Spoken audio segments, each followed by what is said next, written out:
Quân Giải phóng xin chào quý vị và các bạn. Khi mật thư của tình báo Tống Văn Trinh từ Viêng Chăn được gửi về Hà Nội, dù chỉ là một bản phác thảo, phía Việt Nam Dân Chủ Cộng Hòa đã lập tức hành động để đi trước một bước. Có ý kiến cho rằng đây là may mắn của Hà Nội, nhưng để có được lợi thế này, phía Cộng sản Việt Nam đã phải chuẩn bị trong nhiều năm. Huấn luyện âm thầm, xây dựng mạng lưới tình báo sâu rộng, cài cắm vào các tầng lớp quyền lực, không chỉ tại Việt Nam Cộng Hòa, mà còn lan sang cả Lào và Campuchia.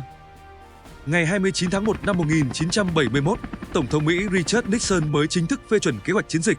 Nhưng lúc này, thế chủ động đã không còn nằm trọn trong tay Washington. Khi Mỹ và Việt Nam Cộng Hòa còn đang hoàn thiện các phương án hành quân, Quân Giải phóng đã ra lệnh cho các sư đoàn đang đóng tại Nam Lào nhanh chóng triển khai đội hình chiến đấu. Mệnh lệnh rất rõ ràng, sẵn sàng đánh lực lượng đổ bộ trong khu vực từ Bản Đông đến Sepol, tìm mọi cách bắn rơi máy bay, tiêu hao sinh lực đối phương ở mức cao nhất. Mục tiêu không phải phô trương chiến thắng, mà là giữ bằng được tuyến vận chuyển chiến lược. Bởi nếu đường mòn Hồ Chí Minh bị cắt, thì bao công sức, hy sinh và vận chuyển trước đó sẽ trở nên vô nghĩa. Cuộc đối đầu này là một cuộc chiến không khoan nhượng giữa hai hệ tư tưởng. Với người lính Quân Giải phóng, họ tin rằng mình đang chiến đấu cho mục tiêu giải phóng dân tộc, giải phóng đồng bào miền Nam, đánh bại đối phương để thống nhất đất nước, một đất nước đã được xây dựng hàng nghìn năm bằng mồ hôi, nước mắt và xương máu. Còn với nhiều binh sĩ Việt Nam Cộng Hòa, ngoài thực tế cơm áo và đồng lương, họ mang trong mình niềm tin rằng mình đang bảo vệ nền độc lập, chống lại làn sóng cộng sản từ phương Bắc, một hình ảnh đã được khắc sâu như mối đe dọa sinh tồn. Không ít người trong số họ tin rằng nếu không chặn được đối phương từ xa, thì chính gia đình, người thân của họ sẽ là những người phải gánh chịu hậu quả đầu tiên. Hai niềm tin, hai hệ tư tưởng, hai cách nhìn thế giới không thể dung hòa. Và khi không còn con đường chung để tồn tại, lịch sử thường chỉ còn một cách lựa chọn, máu phải chảy để định đoạt số phận. Ngay từ đầu tháng 2 năm 1971, quân lực Việt Nam Cộng Hòa bắt đầu một ván cờ nghi binh khá bài bản. Bề ngoài, các hoạt động quân sự được triển khai dồn dập quanh khu vực vĩ tuyến 17, tạo cảm giác như một cuộc vượt tuyến quy mô lớn đang được chuẩn bị, một đòn đánh hướng Bắc đủ để khiến đối phương phải chú ý. Hà Nội, dĩ nhiên, không đứng ngoài cuộc chơi đó. Thay vì vội vàng phản ứng, phía Bắc chọn cách nghi binh chống nghi binh, cố tình thể hiện như đang tập trung một lực lượng lớn ngay chính tại khu vực vĩ tuyến 17. Khi kế hoạch nghi binh được cho là đã đạt hiệu quả, Tư lệnh chiến dịch phía Việt Nam Cộng Hòa Trung tướng Hoàng Xuân Lãm, một người dày dạn kinh nghiệm thực chiến quyết định tung quân. Lực lượng đột kích đầu tiên được lệnh âm thầm vượt biên giới Việt, Lào, theo trục đường 9 hướng thẳng về khu vực Sepol, trung tâm hậu cần quan trọng của Quân Giải phóng. Theo kế hoạch ban đầu, Lam Sơn 719 sẽ là một cuộc phối hợp chặt chẽ giữa Mỹ và Việt Nam Cộng Hòa, với mục tiêu tung ra những đòn mạnh nhằm cắt đứt tuyến vận chuyển chiến lược Trường Sơn. Tuy nhiên, chiến tranh không chỉ diễn ra ngoài chiến trường. Khác với chiến dịch Campuchia năm 1970, từ cuối năm 1970 sang đầu năm 1971, làn sóng phản chiến tại Mỹ đã lên đến đỉnh điểm. Dù Tổng thống Richard Nixon và những người ủng hộ muốn tiếp tục mở rộng chiến tranh sang Lào, nhiều nghị sĩ Thượng viện Mỹ đã phản ứng gay gắt.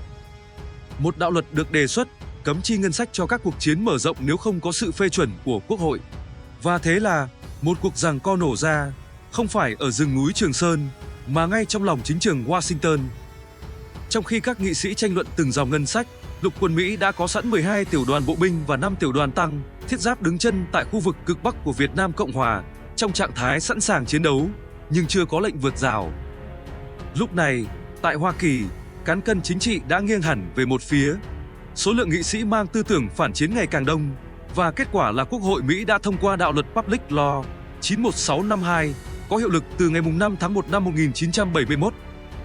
Với đạo luật này, hy vọng của Tổng thống Richard Nixon về việc dốc toàn lực cho chiến dịch Lam Sơn 719 gần như khép lại.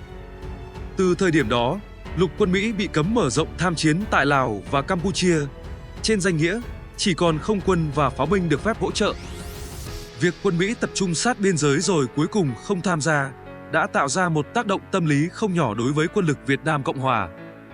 Từ chỗ cùng nhau lên kế hoạch tác chiến, đến lúc xuất quân, người Mỹ dừng lại ở vạch biên giới và gửi theo một thông điệp ngắn gọn, chúc may mắn. Tuy nhiên, nhìn một cách khách quan, yếu tố này không làm nhuệ khí quân lực Việt Nam Cộng Hòa suy sụp như nhiều người tưởng. Bởi trong tay họ lúc đó là hơn 48.000 binh sĩ, gồm các đơn vị thiện chiến, lực lượng tăng, thiết giáp, cùng ưu thế hỏa lực vượt trội so với đối phương. Chưa kể, phía Mỹ vẫn cam kết rằng không quân Hoa Kỳ sẽ là lá chắn thường trực trên bầu trời, sẵn sàng yểm trợ bất cứ khi nào cần thiết. Ngay từ đầu tháng 2 năm 1971, lực lượng đột kích của Quân lực Việt Nam Cộng Hòa đã bí mật vượt biên, nhanh chóng chiếm giữ một số vị trí then chốt dọc theo trục đường 9. Những điểm này được xây dựng thành các cứ điểm tiền trạm, vừa làm bàn đạp tiến quân, vừa theo dõi động thái của đối phương.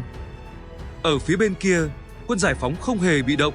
Nhờ các nguồn tình báo được gửi về từ trước, họ đã phần nào đoán được hướng tiến công chính. Vì vậy, trong giai đoạn đầu, quân giải phóng chỉ tổ chức giao chiến nhỏ lẻ rồi chủ động rút lui, tránh đối đầu trực diện với sức mạnh áp đảo ban đầu của đối phương. Khi lực lượng Việt Nam Cộng Hòa đã tiến đủ sâu, đội hình bắt đầu kéo giãn, thế trận dần lộ ra những khoảng trống. Quân giải phóng mới chủ động chuyển sang phòng ngự phản công, tổ chức các trận tập kích từ hai bên sườn, gây thiệt hại đáng kể và từng bước ngăn chặn ý đồ đánh nhanh, thọc sâu. Song song với đó, ở hướng phối hợp phía đông đường 9 thuộc khu vực Bắc Quảng Trị, bao gồm các huyện Gio Linh, Cam Lộ, Hướng Hóa, lực lượng mặt trận B5 cũng được triển khai, siết chặt thế trận phối hợp trên toàn tuyến. Từ ngày 1 đến ngày 5 tháng 2 năm 1971, mặt trận đường 9 bắt đầu nóng lên từng giờ. Tại khu vực Tân Lâm, Sa Mưu, tiểu đoàn 2 thuộc trung đoàn 27 cùng tiểu đoàn 3 trung đoàn 84 pháo binh quân giải phóng liên tục tổ chức tiến công và áp chế hỏa lực nhằm ghim chân lực lượng Việt Nam Cộng Hòa. Ở một hướng khác, tiểu đoàn 15 quân giải phóng âm thầm đánh cắt tuyến giao thông từ Bồng Kho đi Giào Quán. Ngày 6 tháng 2 năm 1971, một quyết định mang tính bước ngoặt được đưa ra. Bộ Quốc phòng Việt Nam Dân Chủ Cộng Hòa chính thức thành lập Bộ Tư lệnh Mặt trận đường 9, Nam Lào, mật danh Bộ Tư lệnh 702. Lực lượng được tung vào mặt trận này gồm bộ binh, pháo binh, tăng, thiết giáp, phòng không và cả tên lửa phòng không, tất cả đều trong trạng thái sẵn sàng chiến đấu. Bộ chỉ huy chiến dịch phía quân giải phóng là những cái tên đã quen với chiến trường ác liệt như Lê Trọng Tấn, Cao Văn Khánh, Lê Quang Đạo, Đồng Sĩ Nguyên, trong đó tướng Lê Trọng Tấn giữ vai trò tư lệnh. Và gần như ngay lập tức, chiến trường trả lời cho quyết định ấy bằng tiếng pháo. Chỉ trong 2 ngày 6 và 7 tháng 2, tiểu đoàn 3 trung đoàn 84 pháo binh quân giải phóng được lệnh khai hỏa phủ đầu. Hàng trăm viên đạn pháo các loại dội xuống căn cứ Đông Hà và sở chỉ huy tiền phương của sư đoàn 1 bộ binh Việt Nam Cộng Hòa tại điểm cao 241. Phía Việt Nam Cộng Hòa lập tức pháo kích đáp trả. Hai bên mở màn bằng một màn đấu pháo dữ dội, đủ để khẳng định rằng chiến dịch này sẽ không có chỗ cho những nước đi thăm dò.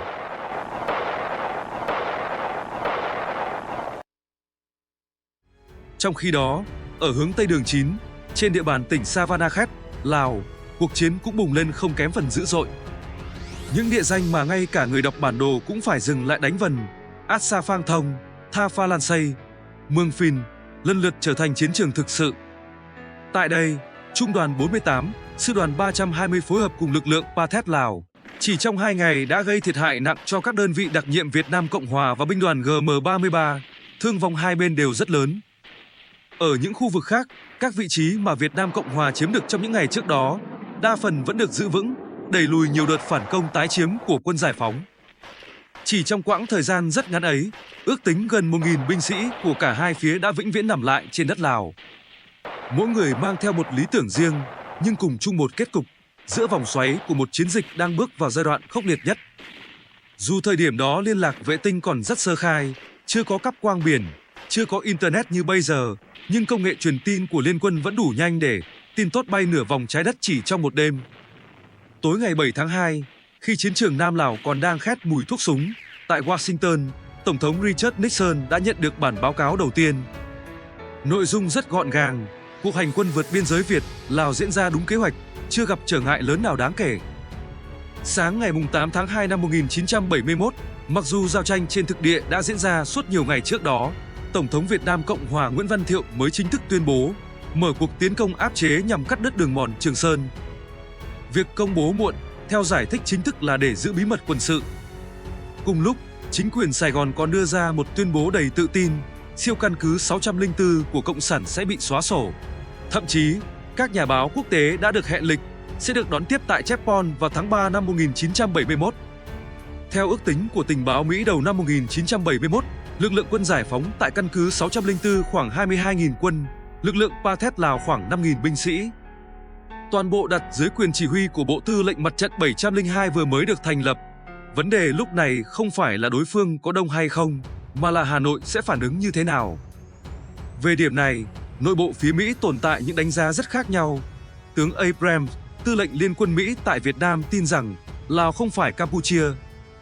Năm 1970, tại Campuchia, lực lượng Cộng sản đã buộc phải rút lui khỏi nhiều khu vực, để lộ các kho tàng và căn cứ lớn. Nhưng ở Lào thì khác. Theo Abrams, việc tiếp tế từ Bắc Việt vào Lào thuận lợi hơn nhiều, và vì vậy, quân giải phóng sẽ bám trụ và chiến đấu đến cùng để bảo vệ các căn cứ trọng yếu. Ngay từ ngày 11 tháng 12 năm 1970, Abrams đã gửi điện khẩn cho Đô đốc John McCain, tư lệnh Thái Bình Dương của Hoa Kỳ.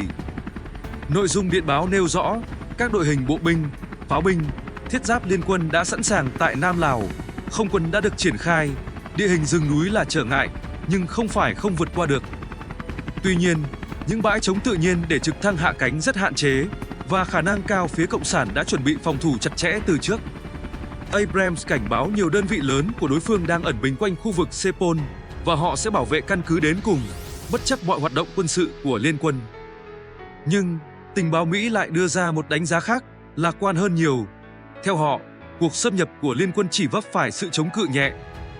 Không kích chiến thuật và hỏa lực pháo binh Mỹ được tin rằng sẽ nhanh chóng làm tê liệt lưới phòng không của đối phương. Số lượng pháo phòng không của quân giải phóng trong khu vực được ước tính khoảng 200 khẩu, một con số bị đánh giá là có thể kiểm soát được. Mối đe dọa từ tăng, thiết giáp phía Cộng sản bị coi là không đáng kể. Khả năng tăng viện của đối phương cũng bị đánh giá là chậm và hạn chế, vì họ không có lực lượng không vận hiện đại như liên quân sở hữu. Muốn chi viện, quân giải phóng buộc phải đưa quân từ khu vực sát phía Bắc vĩ tuyến 17, nơi mà quân lực Việt Nam Cộng Hòa đang tổ chức nghi binh. Theo đánh giá này, nếu có tăng viện, sớm nhất cũng phải sau giữa tháng 2 mới có thể tới được Hạ Lào. Bộ Chỉ huy quân sự Mỹ khi đó đặt khá nhiều kỳ vọng vào các đòn nghi binh chiến lược. Họ tin rằng những động tác đánh lạc hướng sẽ đủ sức giữ chân viện binh đối phương, ít nhất là trong suốt thời gian chiến dịch Lam Sơn 719 diễn ra trên đất Lào. Nhưng có một chi tiết mà Bộ Chỉ huy Liên quân không ngờ tới. Viện binh của quân giải phóng không hề kéo xuống từ hướng Đông Bắc như các bản đồ tác chiến đã dự đoán. Thay vào đó, lực lượng tăng viện lại xuất phát từ căn cứ 611 và thung lũng A Sầu ở phía Đông Nam. Một hướng tưởng như phụ, nhưng thực tế lại là nơi đang tập trung tới 8 trung đoàn thiện chiến, đi kèm hỏa lực pháo binh rất mạnh của quân giải phóng. Về phía Hoa Kỳ, dù bộ binh không trực tiếp vượt biên giới, nhưng điều đó không có nghĩa là họ đứng ngoài cuộc. Ngay từ tuyến 2, trước cả thời điểm ngày 8 tháng 2 năm 1971, ngày Tổng thống Nguyễn Văn Thiệu chính thức công bố chiến dịch Lam Sơn 719, pháo binh Mỹ đã bắt đầu tham chiến rất tích cực. Từ hàng chục trận địa trải dài hơn 30 km dọc biên giới Việt, Lào, hàng trăm khẩu pháo hạng nặng liên tục bắn phá dữ dội. Cỡ nòng các loại từ 105 ly cho tới 203 ly, đủ để biến cả một khu vực thành bản đồ cần vẽ lại. Nhắc đến pháo hạng nặng, người Mỹ tiếp tục đưa vào chiến trường loại pháo tự hành khét tiếng M107, từng gây cho quân giải phóng những tổn thất rất nặng nề tại Khe Xanh. M107 được mệnh danh là vua chiến trường hệ thống nâng và nạp đạn bằng thủy lực, tầm bắn hơn 32 km, đạn chuyên dụng có bán kính sát thương trên 50 m. Trong trường hợp đặc biệt, nó thậm chí có thể bắn đạn hạt nhân chiến thuật 15 kiloton, tương đương 15.000 tấn TNT. Nhưng trong Lam Sơn 719, người Mỹ còn mang tới một thứ khiến ngay cả vua chiến trường cũng phải nghĩ đến chuyện nhường ngôi. Đó là pháo tự hành M110. M110 là một trong những loại pháo mặt đất to, dài và nặng nhất từng được sử dụng trong quân đội Hoa Kỳ. Cỡ nòng lên tới 203 ly, sử dụng hệ thống nâng thủy lực để nạp những viên đạn pháo thông thường nặng trên 90 kg mỗi quả. Tuy sở hữu hỏa lực cực mạnh, M110 lại có một điểm hạn chế. Tốc độ bắn của nó không dành cho người vội vàng, 2 phút một phát ở chế độ thông thường, và 3 phát trong 2 phút khi vận hành tối đa hệ thống thủy lực.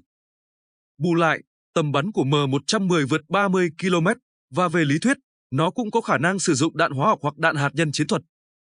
Rất nhiều chuyên gia quân sự từng đặt một câu hỏi tưởng như đơn giản mà lại cực kỳ nhạy cảm: vì sao Mỹ không dùng vũ khí hạt nhân ở Việt Nam? Nhất là trong những chiến dịch căng thẳng, khi chính Lầu Năm Góc không ít lần đưa phương án này lên bàn cân. Có ý kiến cho rằng nguyên nhân chỉ là do phong trào phản chiến trong nước Mỹ dâng cao.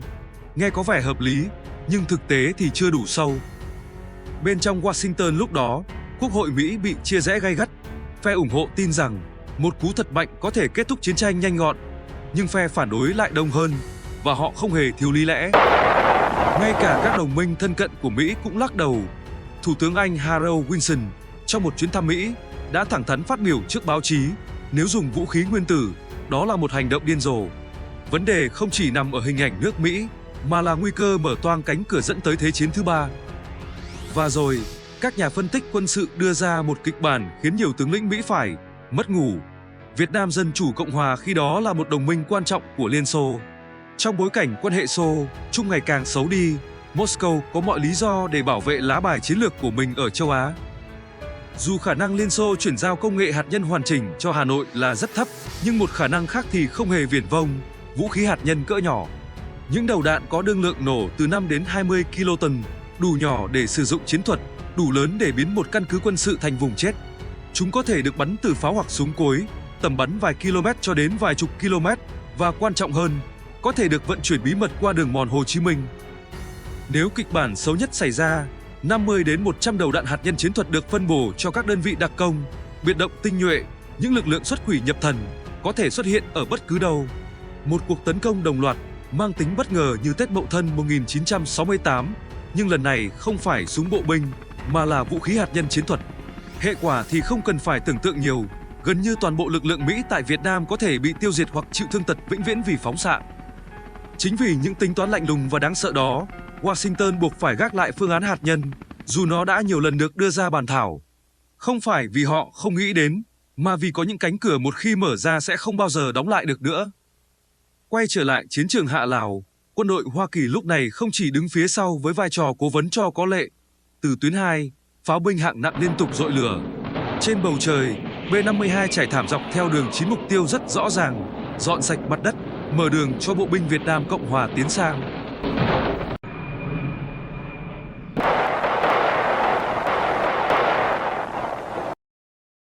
Ngày 8 tháng 2 năm 1971, cánh quân chính đột kích của Việt Nam Cộng Hòa chính thức vượt biên giới. Hàng nghìn binh sĩ tinh nhuệ được tung vào trận, tiểu đoàn dù số 1, tiểu đoàn dù số 8, cùng lữ đoàn 3 thiết giáp, nòng cốt là xe tăng M41. Đội hình tiến quân lao nhanh về Bản Đông theo đường 9, đáng chú ý là gần như không gặp kháng cự đáng kể. Một khung cảnh khiến không ít người lầm tưởng rằng con đường phía trước đang trống trải bất thường. Giữ cự ly phía sau là lực lượng trung tâm, được triển khai nhằm bảo đảm đội hình và che chắn sườn Bắc. Tiểu đoàn 39 biệt động quân được không vận xuống bãi đáp Ranger North, trong khi tiểu đoàn 21 biệt động quân chiếm giữ Ranger South. Nhiệm vụ của các tiền đồn này rất rõ ràng, chặn mọi khả năng tiếp viện của quân giải phóng từ hướng Bắc, bảo vệ khu vực đang được càn quét. Ở các hướng khác, tiểu đoàn dù số 2 nhanh chóng chiếm cứ điểm 30, lữ đoàn dù số 3 cùng tiểu đoàn 3 tiếp quản cứ điểm 31. Song song đó, sư đoàn 1 bộ binh Việt Nam Cộng Hòa đánh chiếm các bãi đáp Blue, Don, White, Brown cùng các cứ điểm Hotel, Delta và Delta 1, tạo thành lớp chắn bảo vệ sườn Nam cho mũi tiến công chính. Trên bản đồ, kế hoạch trông rất hoàn hảo. Mũi chủ lực bắt đầu tiến sâu vào thung lũng sông Sepon, một dải đất tương đối bằng phẳng, xung quanh là núi cao và rừng thưa, một địa hình tưởng như lý tưởng cho cơ giới hóa. Nhưng thực tế chiến trường thì không bao giờ vận hành đúng như bản đồ. Ngay khi đội hình vừa đặt chân vào thung lũng, các trực thăng tiếp vật bất ngờ hứng chịu hỏa lực dữ dội. Từ các điểm cao bao quanh, lực lượng quân giải phóng sử dụng súng máy và súng cối bắn thẳng xuống đội hình máy bay đang bay thấp.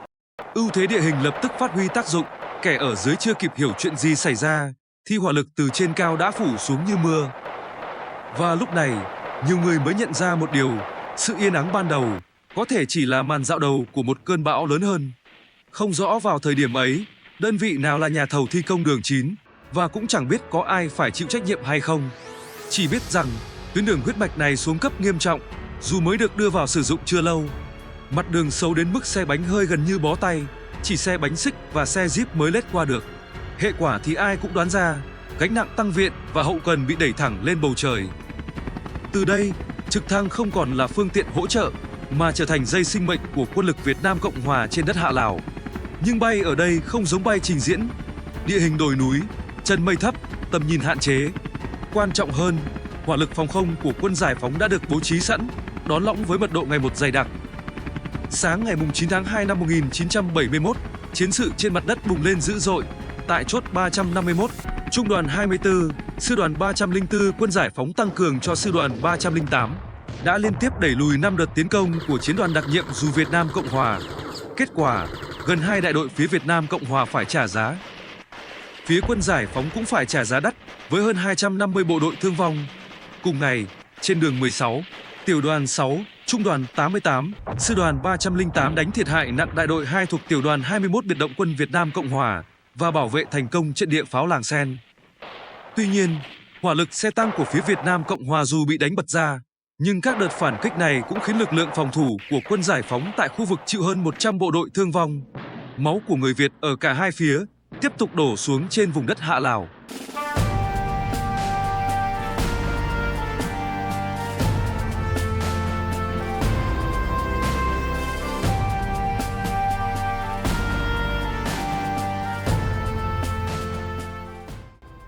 Đến ngày 10 tháng 2, với lực lượng tăng, thiết giáp hùng hậu, quân lực Việt Nam Cộng Hòa đã đẩy lùi nhiều đợt tập kích của quân giải phóng, kiểm soát được đường 9 từ biên giới đến Bản Đông, sâu khoảng 20 km trong lãnh thổ Lào.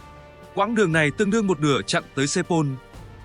Ngày 11 tháng 2, Bản Đông được chọn làm căn cứ và trở thành trung tâm chỉ huy chiến dịch, đúng như kế hoạch ban đầu. Theo lý thuyết, đây là thời điểm cần đánh nhanh, tiến mạnh, chiếm giữ mục tiêu chính trước khi đối phương kịp điều chỉnh thế trận. Nhưng thực tế thì khác. Quân lực Việt Nam Cộng Hòa dừng lại ở Bản Đông, chờ lệnh tiến tiếp từ Tư lệnh chiến dịch, Trung tướng Hoàng Xuân Lãm. 2 ngày sau khi nhận ra việc chậm trễ đang bắt đầu ảnh hưởng tới toàn bộ kế hoạch, tướng Abrams và Sutherland đích bay tới sở chỉ huy tiền phương của tướng Hoàng Xuân Lãm tại Đông Hà. Mục tiêu thì rất rõ ràng, đẩy nhanh tiến độ. Nhưng sau cuộc họp, thay vì thúc thẳng hướng tiến công chính, một quyết định khác được đưa ra. Quân lực Việt Nam Cộng Hòa sẽ đẩy nhanh việc mở rộng các tiền đồn của sư đoàn 1 bộ binh ở phía nam đường 9, tiến dần về phía tây. Mục đích nghe rất hợp lý, bảo vệ sườn, tránh bị quân giải phóng đột kích từ bên hông khi mũi chủ lực tiến sâu. Kế hoạch này, trên giấy là để đi cho chắc. Chỉ có điều, đi cho chắc đồng nghĩa với đi chậm. Quân lực Việt Nam Cộng Hòa mất thêm 5 ngày để cơ động, củng cố đội hình. 5 ngày ấy, trên chiến trường, là cả một gia tài. Và quân giải phóng không hề để phí. Tận dụng khoảng thời gian quý báu đó, họ nhanh chóng tổ chức lại lực lượng, hoàn thiện thế vây hãm Bản Đông từ nhiều hướng. Mục tiêu rất rõ ràng, bằng mọi giá không để cánh quân chủ lực của Việt Nam Cộng Hòa theo trục đường 9 tiến lên Sepol. Trong khi ở chiến trường, thời gian đang bị bào mòn từng giờ, thì tại Washington, dư luận bắt đầu xôn xao. Giới báo chí cho rằng cuộc tiến công của Việt Nam Cộng Hòa đã đình trệ. Để trấn an dư luận, Bộ trưởng Quốc phòng Mỹ Melvin Le lên tiếng, Bản Đông chỉ là một điểm tạm dừng, để các chỉ huy Việt Nam Cộng Hòa quan sát và đánh giá hướng di chuyển của đối phương. Tôi khẳng định, chiến dịch vẫn đang tiến triển đúng kế hoạch. Một tuyên bố rất tròn vai, chỉ tiếc rằng chiến trường không vận hành theo thông cáo báo chí. Đêm 11 tháng 2, Tiểu đoàn 4, Trung đoàn 88 và Tiểu đoàn 7, Trung đoàn 64 của quân giải phóng bất ngờ tập kích Tiểu đoàn 2 dù Việt Nam Cộng Hòa tại Bắc Senum. Các mũi xung phong được tổ chức quyết liệt nhằm áp chế và bẻ gãy tuyến phòng thủ. Tuy nhiên, lực lượng giữ chốt của Việt Nam Cộng Hòa cũng chiến đấu rất ngoan cường, nhiều lần tổ chức đột kích ngược từ trong đánh ra. Hai bên giằng co dữ dội, thương vong nặng nề. Cuối cùng, không bên nào giữ được ưu thế tuyệt đối, cả hai buộc phải rút về vị trí ban đầu. Từ ngày 11 đến ngày 13 tháng 2, Trung đoàn 64, Sư đoàn 320 quân giải phóng liên tiếp mở 2 trận tiến công lớn, bao vây và đánh chiếm cao điểm 456 cùng một đồi không tên gần đó. Mục tiêu không phải chỉ là chiếm điểm cao, mà là biến chúng thành bàn đạp để siết chặt vòng vây hướng về Bản Đông. Lực lượng Việt Nam Cộng Hòa tại đây phản kích quyết liệt, nhưng bị áp chế mạnh bởi hỏa lực pháo binh của đối phương. Khi tiếng pháo vừa dứt, Trung đoàn 64 đồng loạt xung phong, thế tiến công dồn dập như vũ bão. Các binh sĩ Việt Nam Cộng Hòa chiến đấu với quyết tâm cao, nhiều đơn vị gần như tử thủ đến người cuối cùng. Nhưng trước sức ép quá lớn, cán cân trận đánh không thể đảo ngược. Đến cuối ngày, cao điểm 456 và đồi không tên đều rơi vào tầm kiểm soát của quân giải phóng. Và với việc những điểm cao này bị mất, vòng vây quanh Bản Đông đã thực sự khép lại. Ngay sau đó, Trung đoàn 64 bắt đầu siết chặt vòng vây quanh căn cứ 31, cao điểm 543, một vị trí then chốt do Tiểu đoàn 3 và Tiểu đoàn 6, Lữ đoàn dù số 3 của quân lực Việt Nam Cộng Hòa trấn giữ. Căn cứ này nằm cách Bản Đông khoảng 7 km về phía bắc, không xa về khoảng cách, nhưng lại là một bài toán cực khó về hỏa lực và địa hình. Dưới sức tiến công dữ dội, 3 đại đội phòng thủ gần như bị đánh bật khỏi vòng chiến, tổn thất nặng nề trong những đợt giao tranh đầu tiên. Tuy nhiên, Lữ đoàn dù số 3 không phải là đối thủ dễ nuốt. Đây là một trong những đơn vị tinh nhuệ, dày dạn kinh nghiệm thực chiến, và quan trọng hơn, họ không chiến đấu một mình. Hỏa lực từ trực thăng vũ trang liên tục yểm trợ, biến khu vực quanh căn cứ 31 thành một vùng lửa di động. Mỗi mũi xung phong vừa nhô lên, đã phải đối mặt ngay với đạn từ trên không trút xuống. Kết quả là các đợt tiến công của quân giải phóng liên tục bị đẩy lùi, với tổn thất rất lớn. Tính đến thời điểm này, trên 450 cán bộ, chiến sĩ đã hy sinh, nhưng căn cứ 31 vẫn chưa bị chiếm. Một cuộc giằng co đúng nghĩa, mỗi mét đất đều phải đổi bằng máu. Cùng lúc đó, ở hướng Tây và Nam Bản Đông, quân lực Việt Nam Cộng Hòa đẩy mạnh các cuộc càn quét quy mô lớn nhằm phá vỡ hệ thống căn cứ và tuyến phòng thủ của đối phương. Giao tranh nổ ra khắp nơi, trên các ngọn đồi, trong rừng rậm, dọc theo những con suối cạn. Hạ Lào lúc này trở thành một chiến trường chằng chịt điểm nóng, không có mặt trận chính, bởi nơi nào cũng là mặt trận. Trong khi đó, tình hình chiến lược lại thêm phần phức tạp. Hà Nội phải đối mặt với thế phân tán lực lượng khi cùng lúc phải theo dõi và ứng phó với các hoạt động của Hải quân Hoa Kỳ ngoài khơi tại vùng biển miền Bắc. Chiến sự trên bộ chưa kịp ngã ngũ, thì áp lực từ hướng biển đã xuất hiện. Một thế gọng kìm khiến bài toán chiến tranh ngày càng khó đoán. Cuộc chiến tại Hạ Lào không hề kết thúc nhanh như những dự báo ban đầu, và những gì diễn ra sau đó sẽ còn khốc liệt hơn nhiều. Diễn biến tiếp theo sẽ ra sao? Ai giữ được thế chủ động và ai bắt đầu trả giá cho những tính toán sai lầm? Mời các bạn đón xem tập tiếp theo. Nếu thấy video hữu ích, hãy nhấn thích, chia sẻ và đăng ký kênh để ủng hộ nhóm. Các video liên quan đang hiển thị trên màn hình. Mời bạn nhấp vào để tiếp tục theo dõi. Xin chào và hẹn gặp lại!